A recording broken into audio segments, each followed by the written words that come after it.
Hello everyone, welcome back to Unfog with Dr. Atahar Parveen. This is going to be the last lecture of the optics chapter based on HSTR and KREIS syllabus. This is the fifth part. We have done 4 classes of optics till now.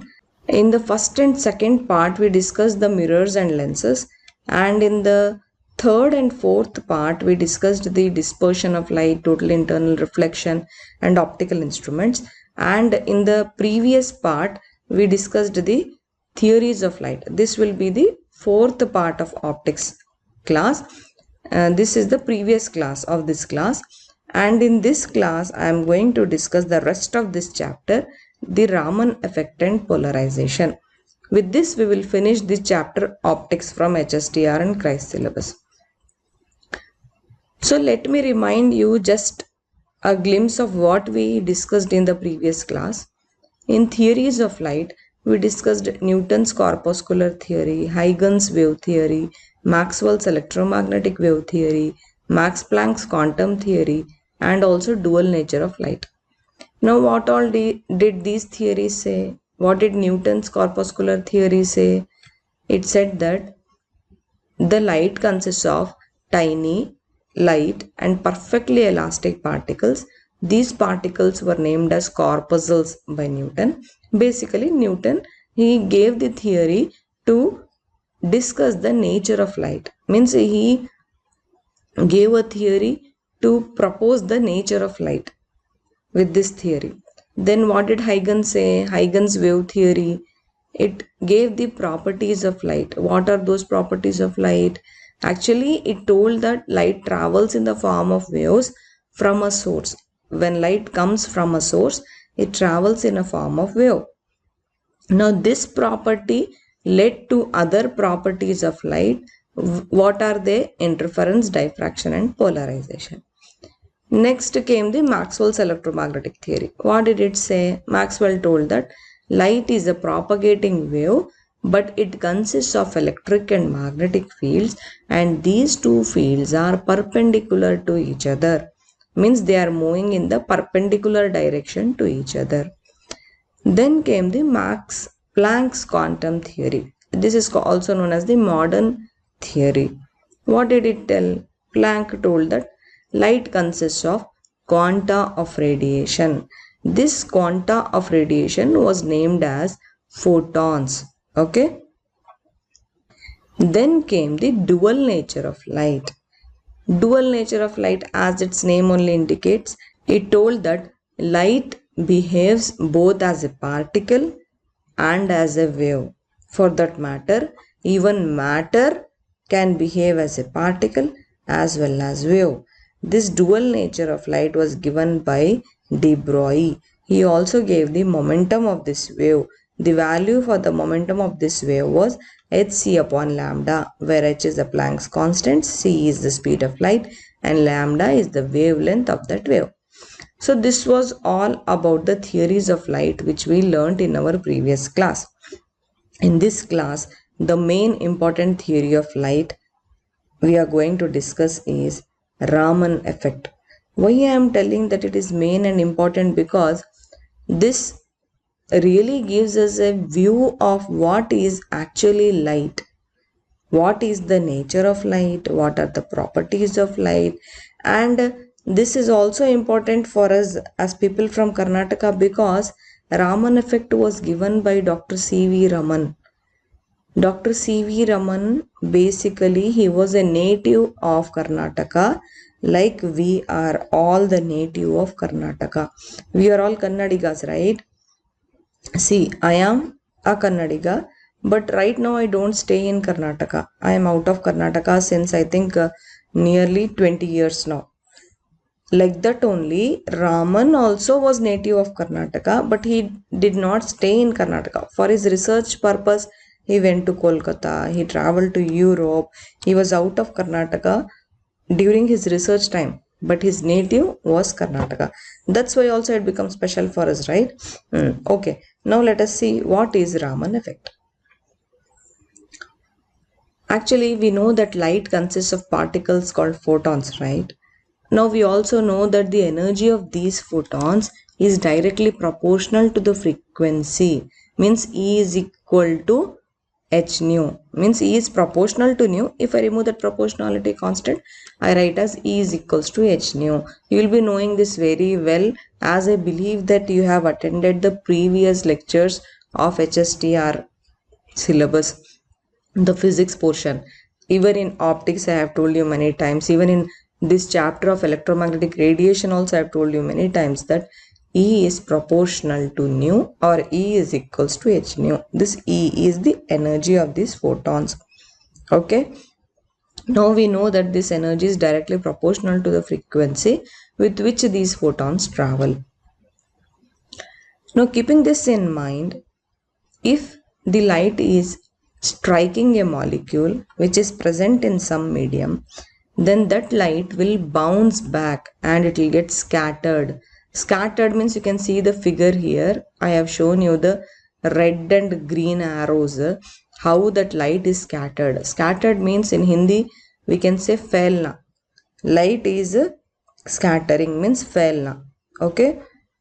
When these molecules are present in the medium and the light is striking or hitting these molecules, then the light will come back or it will scatter in different directions. Now this is dependent on the angle with which this light will hit the molecules. Okay, this is known as scattering of light, you can say. And this process of scattering of light particles by molecules of medium is known as a Raman effect. Raman effect was given by Professor Sir C.V. Raman. His work on the scattering of light and discovery of this particular effect was named after Raman, means Raman effect, and scattering of that light was Raman scattering. Now this scattering, it occurs due to change in wavelength of light. One means when the light is incident on the molecule, it is having some wavelength, but the deflected light or the scattered light which is getting scattered after hitting that molecule, then that scattered light is having another wavelength, means the initial wavelength and the deflected wavelength is different. Now this wavelength, it depends upon the chemical structure of molecules. Every time the light is incident on the molecule, every time the wavelength is changing, but the amount of wavelength which is changing will be different depending on the molecules on which the light is hit. Okay. Now when we say that there is change in wavelength, obviously there is change in frequency, right? Wavelength and frequency are related to each other. They are inversely proportional.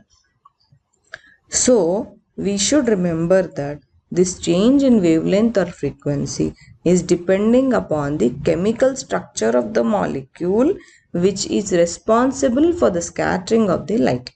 Okay. I told you that this is called Raman scattering, right? Now how do you define it? When the energy level is high, excited molecules may scatter photons. So much only is enough. This is known as Raman scattering. Okay. And what is Raman effect? The process of this scattering of light particles by the molecules of a medium is known as Raman effect. This can be asked as a MCQ in your exam. Now Raman effect, it was discovered on 28th February in the year 1928. Now to mark this day, Government of India celebrates it every year as National Science Day. Okay, 28th of February is celebrated as National Science Day every year because it was a great achievement, right? Professor C.V. Raman, he received Nobel Prize for this work. So this is one of the globally famous achievement, right? And as a physics people, we should be proud, and as a people from Karnataka also, we should be proud that person from Karnataka, he has discovered such huge property of light, that the light, it gets deflected or scattered when it hits to a molecule. and there is a change in wavelength of that light. Okay, not only this, actually there are many more achievements from Raman's side, but this is the one of the greatest achievement for which he was honored by the Nobel Prize. Okay, another thing, as I told you, Raman, he made one device that was named also as Raman only, Raman spectroscopy. Using that device, people can see the interaction of matter with energy. Basically, we can observe the Raman scattering using Raman spectroscopy, but that Raman scattering will give you the clear view of how the matter and energy are interacting. Means, see, if you are working on some molecule, if you are making some light incident on that particular molecule, then you can observe the rotational and vibrational modes of those molecules. That molecules can be water also. Even if you are passing light through water molecules, then what is happening in the molecules? First of all, light is getting scattered, right? That will be scattered. But what is happening in the molecules when the light is passing through that molecules, that you can see through Raman spectroscopy. Okay, that the properties like rotational modes, vibrational, and how that water molecules will be oscillating, and the frequency modes, all that you can track. Now people who are in research, especially in optics field, they try to do all this, not only in the experimental field, even in theoretical field also lot of work is going on. Since I think since the Raman has discovered this Raman effect and Raman spectroscopy is there, lot of research is going on this using this Raman spectroscopy. Okay, now how did Raman do this such a big research? How did it come into his mind? There's a small story actually. In 1921, Raman was going to Europe. At those times, no flights and all, right? People used to travel to abroad in the ships only. Ships means there were huge boats, steamers, big were there. In those people used to travel. So he was going to Europe through this waterways only. Then one day he saw, not only one day, he used to keep on observing. Actually, scientists, what they do, their work is observing, right? They keep on observing things. He saw that sky is blue color. Even some icebergs also looked blue color. The sea in which he was traveling was also blue color. Then he became anxious to know what is the phenomenon behind this. Why is everything blue? Then, to clear his doubt, he conducted experiments with the transparent blocks of ice. What he did was, he took the transparent blocks of ice and he allowed to pass the light through those ice. But where did the light come from? He used a mercury arc lamp to produce this light. Here you can see the picture also. This was his spectroscopy. Actually, many of you must be BSc students, right? In BSc, we have done these experiments of optics. In that, we have seen this mercury arc lamp, right? In that, the light comes out from that mercury arc lamp. Now, that light he made incident on this ice. Then he recorded whatever the spectra you remember, right? When the light falls in the prism, then you can see the Vibgire, the light splits into the 7 colors. Now in place of prism, he is using ice, that's all. Then the spectra came and then he saw some lines. Those lines were named after him only, Raman lines. But this spectrum was caused by Raman effect.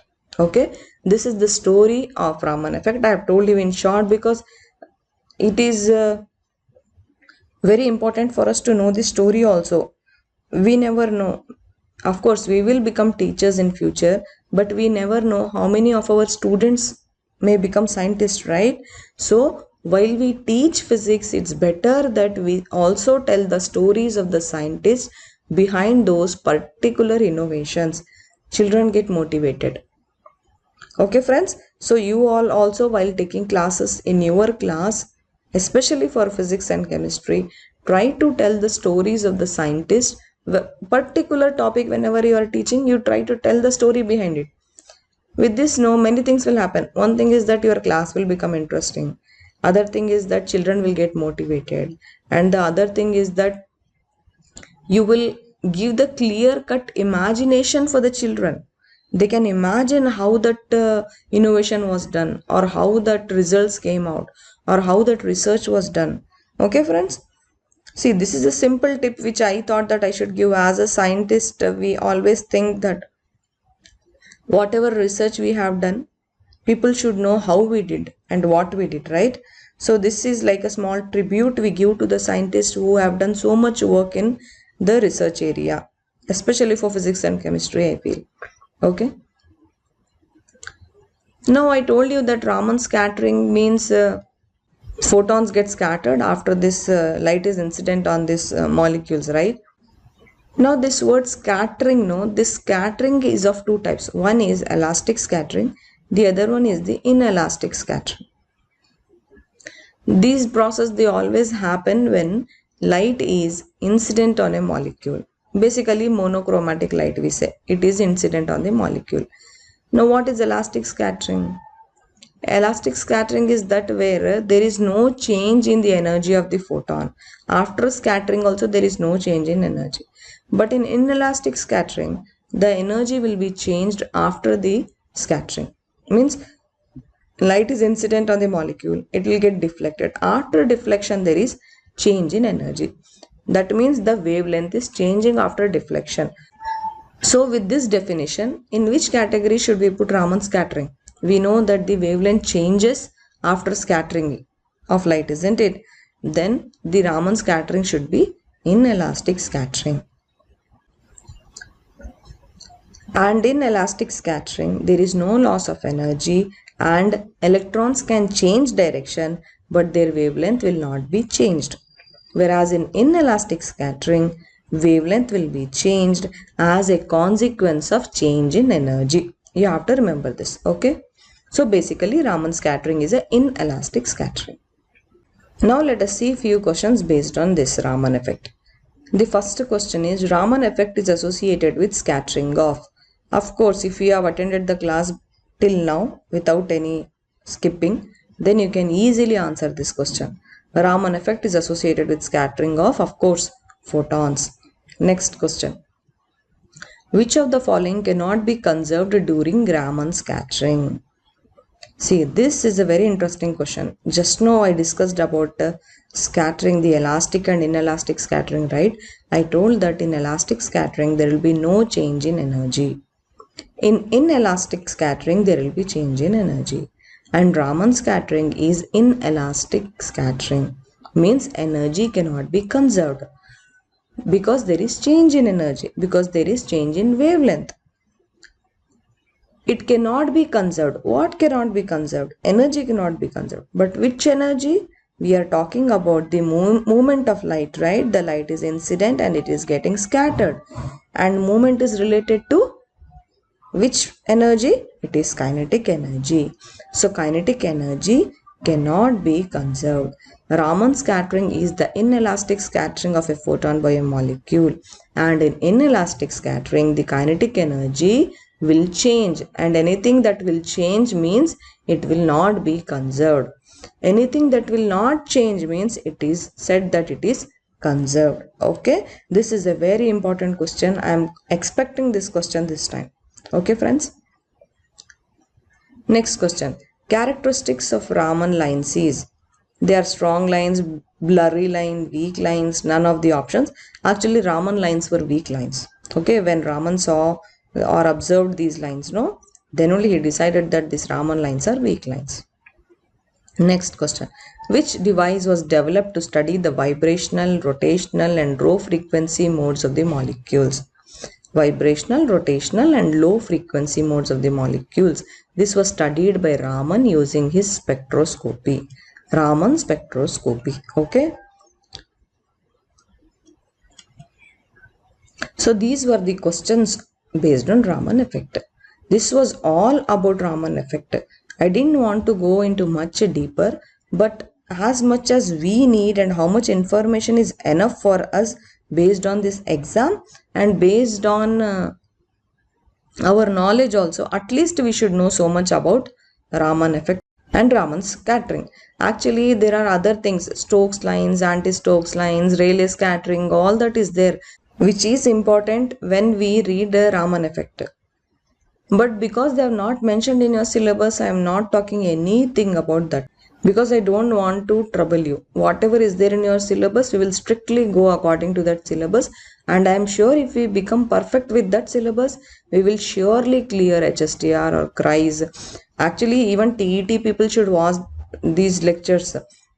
See, any teaching job aspirants should watch all my lectures which I am making nowadays, right since the GPSTR. All lectures, all playlists are there in this YouTube channel only. Please do go and watch those lectures. I am sure you won't regret watching those lectures. Okay, friends.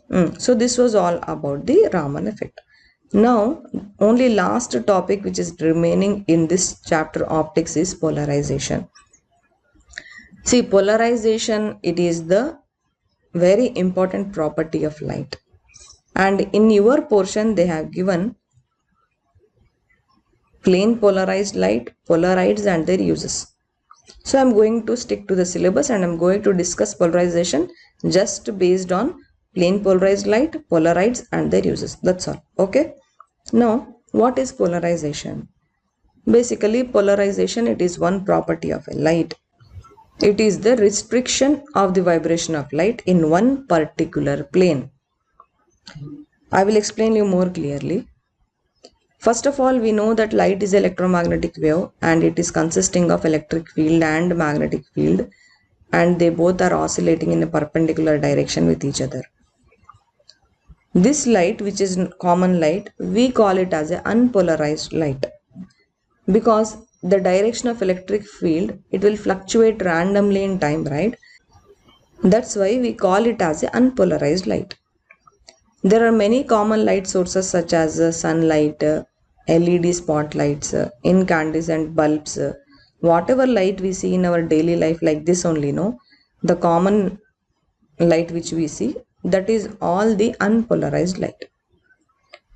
But if you do something to make that light move in a just one direction, means if the direction of electric field of light is well defined, then you call it as a polarized light. There is no fluctuation in the light, there is no oscillation in the electric field of the light. Then you call it as a polarized light. By name only you can understand. Polarize. Polarize means you make that light to go just in one direction. That's why you call it as polarization. Most common source of polarized light is a laser. I hope that you have attended my electromagnetic radiation classes. In that class, in one of the class, we have actually made 3 parts of electromagnetic radiation. I think in second part of electromagnetic radiation, I have discussed all about laser. There you can see that the laser, it is moving in a straight line. It does not change its direction. That's why it is having many applications also. Okay, that light is called as a polarized light. That is one of the best example for polarized light. Okay. Now, polarization is a phenomenon which is caused due to wave nature of electromagnetic radiation that we know. And when we talk about the waves, there are 2 types of waves. What are they? Transverse waves and longitudinal waves. What are transverse waves? The movement of particles in the wave is perpendicular to direction of motion of the wave. And what is the example for transverse waves? When you throw a stone in water, you get ripples in water, right? That is the example for transverse waves. Then longitudinal waves, they are formed when particles of the medium travel in the direction of motion of the waves. Example for longitudinal waves is sound waves. Example for transverse waves is light waves. You can remember like this. Now, why I am discussing this transverse waves and longitudinal waves means I want to explain you that transverse waves means example is light, right? And polarization can happen only in light, isn't it? So, we say that polarization is a characteristic of all transverse waves. Longitudinal waves cannot be polarized. Okay, you have to remember this. Now, oscillation which takes place in transverse wave it is in many different directions. Like I told you, the common light which we see, right? This is said to be unpolarized light. But if this unpolarized transverse wave oscillations, if they take place in one direction at right angles to the direction in which the wave is propagating, then you say that that light is a polarized light. Okay, I have shown you the figure also. The direction of propagation wave, if it is in all directions, then it is unpolarized wave. Now direction of propagation of wave is in one direction, particular direction, then it is a polarized wave. Now there are three types of polarization. First is plane polarization, second is circular polarization, third is elliptical polarization. Now this classification we have done by depending on how the electric field is moving in that light. We know that electric field and magnetic field are moving in perpendicular direction, but when we are studying polarization, we are just talking about the electric field. Now that electric field is also oscillating only, right? Now how this electric field is oscillating or in which direction it is oscillating, depending on that we can say whether the light is plane polarized, circular polarized or elliptical polarized. See, in plane polarized light, light will consist of waves in which direction of vibration is same for all waves. It is known as plane polarized light. For all waves the direction is same. Here you can see the first picture. It is plane polarized light. Then in circular polarized light, there are two linear components in electric field of light which are perpendicular to each other such that their amplitudes are equal. But there is a phase difference of pi by 2. The propagation of occurring electric field will be in circular motion. This pi by 2 phase, it will lead that electric field to propagate in circular motion. Such light is known as circular polarization. If the electric field of light, if it is following elliptical propagation rather than moving in a circular path, if it is moving in an elliptical manner, then the amplitude and phase difference between these two components, they will not be equal. In circular polarization, it was pi by 2. One particular angle was there. Here it will not be there. That's why that electric field will follow the elliptical path. Such light is known as elliptically polarized light. Okay. See, don't worry. Just see the figures and you understand. This is all the play of electric field. If the electric field is in circular direction in that light, then the light is circularly polarized light. If electric field is elliptical, then it is elliptically polarized light.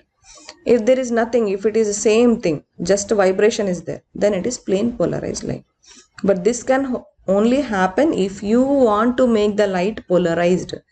The light which is just coming from the sun, it is not polarized. It is unpolarized light. Okay. You need something through which you make the light to pass. Then only that light while passing through it or after passing through that material becomes polarized. That I'll explain you. In this class only I will explain you as we move on. Please watch the lecture carefully. First, let me tell you about the plane of vibration and plane of polarization. See, here you can see the figure. In this figure, this is the source. This is that material through which the light is passing. And if I draw one imaginary plane through this material, basically this material, it will be a crystal or a prism.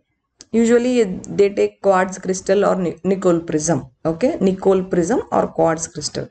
Now the light from this source is falling on this, and while coming out, the light is polarized here. Okay, this is polarized. Here you can see that there are many directions of this light, right? We have given arrows like this in all directions. But when the light is passing through this prism or crystal, it is having only one particular direction.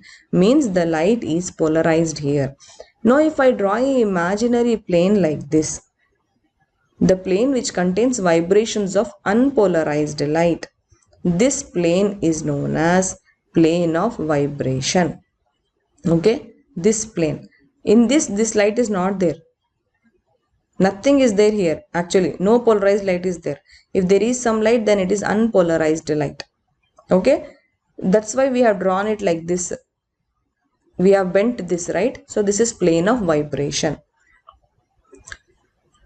Now if I draw a plane like this, exactly, and there is polarized wave inside this plane, then this plane is known as plane of polarization. Okay, just to remember that if I draw a imaginary plane like this, then this polarized light, it is looking here that it is inside this box, but it is not, because this is not a 3D figure, right?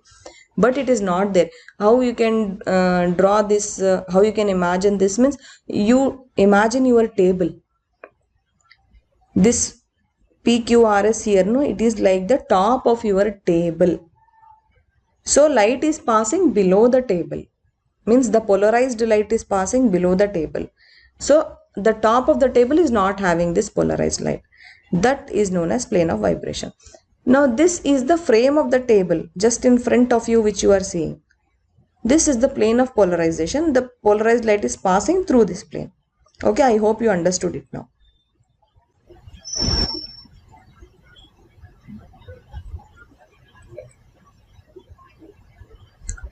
Now let's discuss about few important points.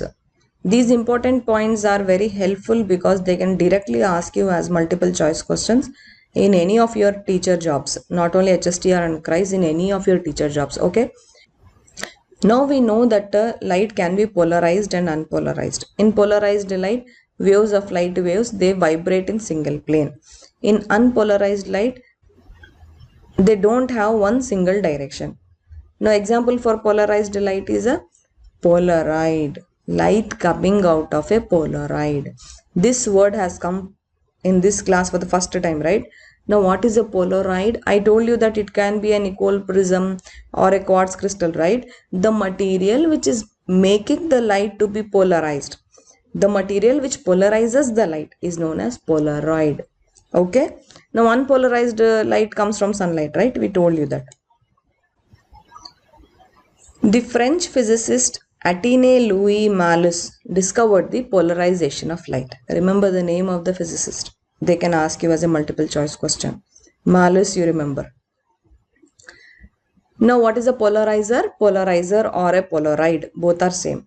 Polarizer, it is an optical device that can convert an unpolarized light wave into a polarized light wave by blocking all other vibrations. It will block all other directions and it will allow the light to propagate in just one single direction. There is another material known as analyzer. It is also an optical device. You can use it to determine whether the light is plane polarized or not. Now longitudinal waves such as sound waves, they cannot be polarized. Why? Because motion of the particles is in one dimension in longitudinal waves. We need 3D, then only we can polarize it. We can stop the other 2D, means 2 dimensions, and in one dimension only we can allow the light to pass. But in longitudinal already it is in one dimension. What you will do for that? You can't do it, right? Now what are the methods of polarization? I will not go into much deeper, just I will give you a gist. There are 4 types by which one can polarize the light. One is by transmission, other is by reflection, next is by scattering, and the other one is refraction. And Polaroid, as I told you, it is looks like a crystal only. It can be a crystal. It is a type of synthetic plastic sheet, you can say, and it is used to polarize light. It consists of long chain molecules aligned in particular direction. See, when I say that the material is a crystal, that means it should be having periodical arrangement. Periodical arrangement means the molecules will be aligned in one particular direction. Now if an unpolarized light wave is passed through Polaroid, then light will get linearly polarized. Means unpolarized light will be polarized using a Polaroid. Here what is happening? The electric field direction, they will align, they will make it move in a one particular direction. Now Polaroids, if you have carefully heard this word somewhere, Polaroids, nowadays people are selling the spectacles, the chashma spectacles, the goggles. The Polaroid spectacles are there nowadays in the market and they are very costly. Why they are using this Polaroid spectacles means to reduce the glare. Glare means the sun throws very harsh light, right? It is very harsh and it is very harmful. It is very intense light, right? From the sun directly. When it is in summer, if you are going in the hot, you get very like a harmful rays from the sun, right? They can be avoided if you wear these polarized spectacles, because those polarides will polarize that light, and only the simple light, the light which is having only one direction, means the reduced intensity of the light will fall on your eyes. Okay, to reduce that glare, people are using polarized spectacles nowadays. Now, how do you detect these plain polarized light by Polaroid? See, when unpolarized light is seen through a single crystal or Polaroid, the intensity of this transmitted light, it will decrease. I told you, right? Why it will decrease? Because of polarization. It will stop all the other directions, right? It will block other directions. Means it will have only one direction. Means the intensity will be decreased. Now this detection can be done by using this analyzer and polarizer. Using the combination of these two, you can find out whether the light is polarized or no. Okay. Now coming to the application of polarization or application of Polaroids, both is similar only, same only, right? Polarization is done by Polaroids. Now polarization is used in sunglasses to reduce the glare. I told you already, right? Now what all does this do? It will improve the visual comfort, means the polarized sunglasses. Then it will allow for true perception of color. Sometimes if you are using these sunglasses, everything will appear black, right? But if you use this polarized glasses, sunglasses, then you can see what actual color that material is, and it will reduce the reflection and eliminate glare, means you will not get much heat. Also it will improve the contrast and visual clarity, means you can clearly see things, and your eyes also will be relaxed. Much strain of that harsh sunlight will not be falling on your eyes. You go into summer hot, peak summer hot, but if you are wearing polarized sunglasses, you will not feel so much heat on your eyes. Your eyes will be cooled. Though you are having so much harsh sunlight outside, Polaroids will make that sunlight polarized, so that your eyes will be saved from that strain. Okay. Polaroid filters, they are used in plastic industries for performing stress analysis tests. Then three-dimensional movies can be produced using this polarization procedure. And polarization is also used for differentiating between transverse and longitudinal waves. Why? Because transverse waves can be polarized, longitudinal waves cannot be polarized. Then infrared spectroscopy can be done using polarization. Then in seismology, to study earthquakes, the procedure of studying these earthquakes is known as seismology. Here also this polarization can be used. And in chemistry, the chirality of organic compounds is tested using polarization techniques. Chirality means it is one of the property. Whether it is there or no, you can test it using the polarization. Now I'll give you a quick brief summary of polarization. First of all, light waves, they are transverse in nature. We told that here we have the electric field. It is moving at right angles in the direction of the wave. Then unpolarized light means that light which we are seeing in our common world, and they are aligned in all directions, means the light is aligned in all directions. But in polarized light, the light is aligned in one single direction. Okay. Now this is known as a plain polarized light. And we use the polaroid to make the unpolarized wave to become polarized. Here you can see that there is a polaroid or a polarizer. There are many directions in that wave, that is blocked, all the directions and are blocked, and the wave is moving with single direction in one direction. This is known as a plain polarized light. The polaroid consists of long chain molecules aligned in particular direction. I told you it is like a crystal, and it absorbs the electric vectors along the direction of aligned molecules, producing polarized light. Means this is how it is blocking. How it is blocking means the polaroid will absorb all the other directions, and it will allow only one direction of light. Okay, it is absorbing. That is how it is blocking. So after this absorbing and blocking, light will be in one plane and is called a plane polarized light. Further, there are two laws belonging to this polarization. First is the Brewster's law. It says that the maximum polarization taking place when angle is 90 degree, it will be between the reflected and the refracted ray. Means the angle 90 degree, you should remember. This is only your Brewster law. This law is named after the famous Scottish physicist Sir David Brewster, and it was proposed in the year 1811. Okay. Now further, even the polarization angle is also named as Brewster's angle. You can see the figure here. You have this incident unpolarized light.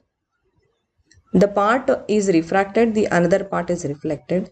Which is reflected, it is polarized. Which is refracted is slightly polarized.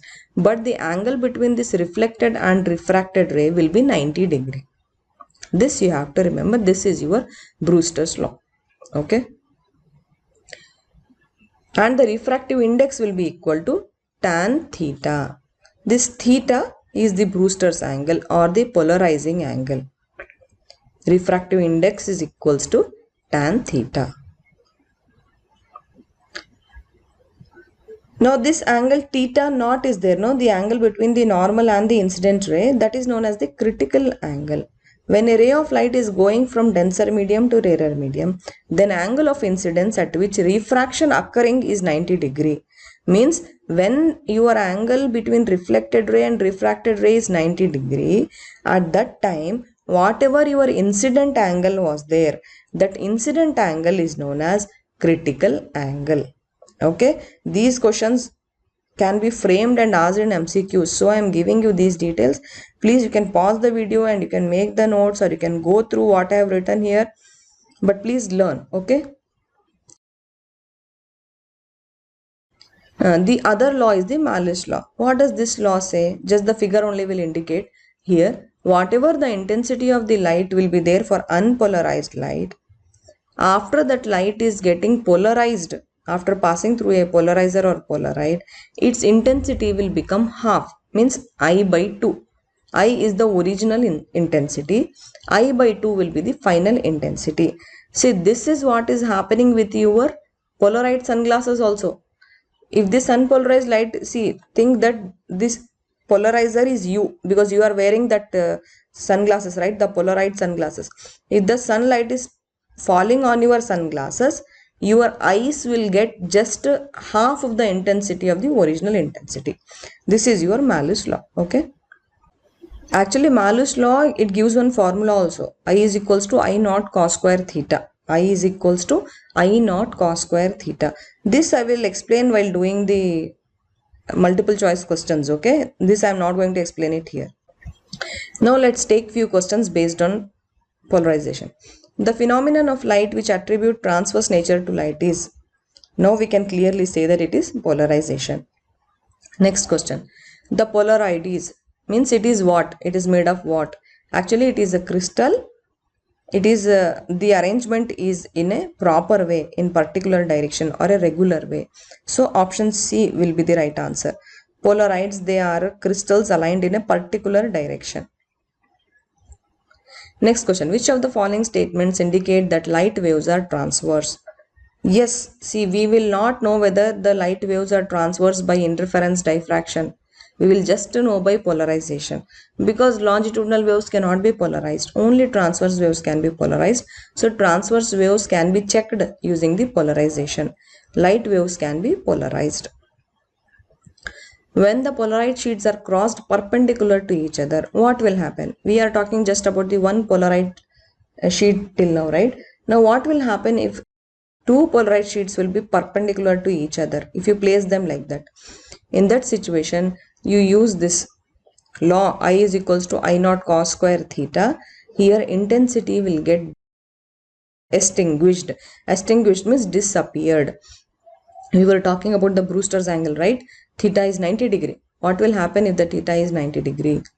If theta is 90 degree, you see the intensity equation, I is equals to I naught cos square theta.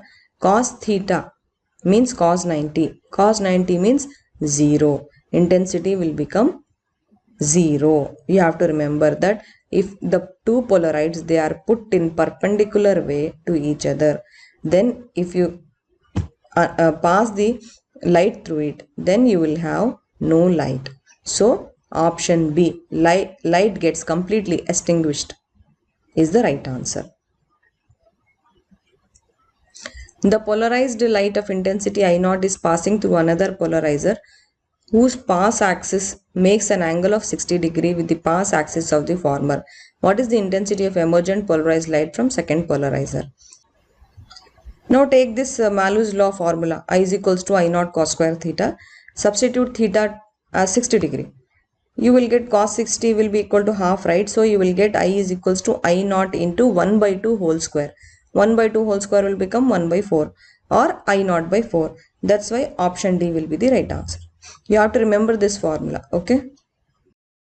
Next question. Sound waves can be polarized. True, false, cannot say. Obviously, they are longitudinal waves. They cannot be polarized. What does the following graph show? Linearly polarized light, unpolarized light, partially polarized light, circularly polarized light. This is the graph where the electric field is having the circular direction. So it is a circularly polarized light, and this can be obtained by a polarizer or a Polaroid. So it is a circularly polarized light.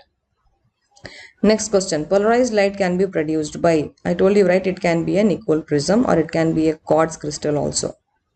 Okay friends, this was all about polarization, and by this I end the chapter optics, which was having the maximum marks in the question papers of HSTR and also I believe in the KREIS also.